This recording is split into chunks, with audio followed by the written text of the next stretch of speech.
Hey everyone, welcome back, and let's write some more neat code today. So today let's solve the problem, divide array into equal pairs. So let's read the problem, figure out what the solution is, and then honestly, there's like 10 different ways to code this up pretty efficiently. I'll try to show you a few of those solutions. But the idea is that we are given an array of integers, and they say that we're given 2 times n integers, and then they use this variable n in kind of the rest of the description. The biggest thing to note here is that we're given an even number of integers. And then they say that we want to divide the numbers into n pairs. So it definitely is possible to divide this into n pairs. And we want to do so such that each element belongs to a single pair. That's pretty straightforward. So let's look at the example now. We have, let's say this, 3, 2, 3, and then a few more 2s. And we want to, maybe say this is one pair, and this is another pair, etc. And then the second condition is more important. We want every single pair to have equal elements. So if we're trying to put 3 into like a pair, we have to group it with another 3. So that's fine. And then maybe for this 2, we want to put it in its own pair. We need another 2, so we do that. And then finally here, we have another 2. We want to group it with another 2, and that's fine. So all they want to know is it possible to take these numbers and then divide them into n pairs following these conditions? In this example, it looks like it is, so we return true. That's the answer to this problem. Now, if it wasn't, what would that example look like? Well, let's say maybe we had a 7. Well, this isn't possible because we'd need an even number of elements, so maybe the next element is 8.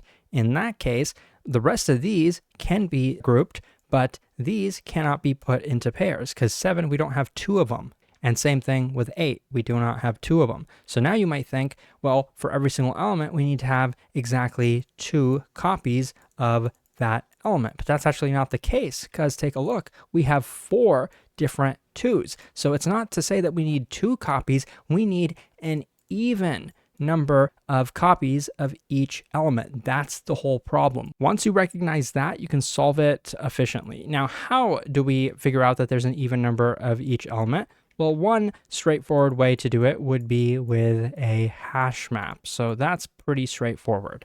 Just get the count of each element. So for 3 in this example, we have 2 of them. For 2, we have 4 copies of that element. And then we could scan through all of these and just check that each of these counts is even. And if any of them aren't, then we would return false. Otherwise, we return true. In this example, you can see we have a couple. Like for 7, if we just had 1 of those, or for 8, we had just 1 of those, or maybe even we had 3 of those, we cannot split it into pairs that are equal. So that's one way to code it up. I'll show you several others as well. So let's get into that. I think the way to do this efficiently will take linear time complexity, just scanning through the input, but also linear space because we're going to use a hash-based data structure. So I'm going to not use too much fancy Python stuff here, just because this is like an easy problem and might as well show you the basics. So let's say we have a hash map. This is how you do that in Python. It's called a count. I'm going to go through every number in nums, and this is what I'm going to do. I want to say that if n is already in count, then I can do this, count of n plus 1.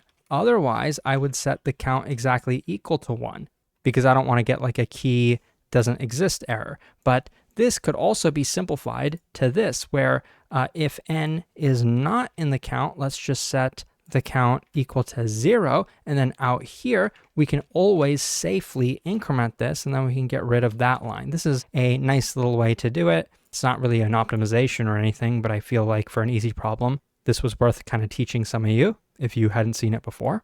And then at the end, we can do this.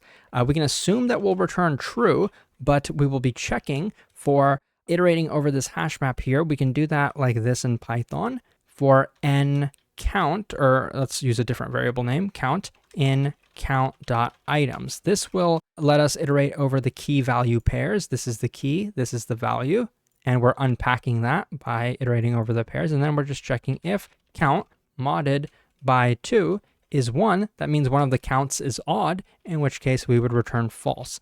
And to simplify this, you could also just do this, because then this will evaluate to true as well if it's a non-zero number. Otherwise, it's even, and then we would just skip it and then just kind of keep iterating. So this is one valid way to do this. And so you can see it works. It's pretty efficient.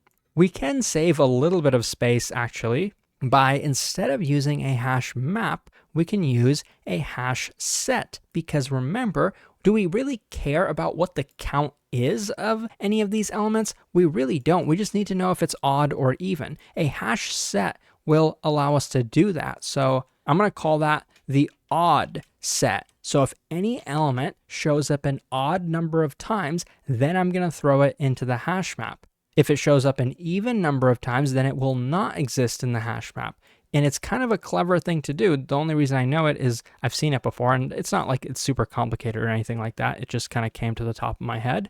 As we go through every number, if n is not in the odd set, we'll then add it. So we say odd set dot add. So the first time we see a number, we will add it to the odd set. Not in the odd set. Otherwise, if it's already in the odd set, then that means we've just seen it an even number of times, in which case we will take it and remove it from the odd set. And then how do we know at the end if we can divide the array or not? Well, we want to know, do any numbers show up an odd number of times? So we should only need to check the length of the odd set. If it's non-empty, then we can return true. So we can do this, length of, or sorry, if it is empty, then we can return true. Sorry, I misspoke. So if the length of the odd set is equal to 0, then we return true. So I'm going to run this. And here you can see it works, and it's pretty efficient. It's slightly more memory efficient, I think. If you found this helpful, check out Leetcode.io for a lot more. Thanks for watching, and I'll see you soon.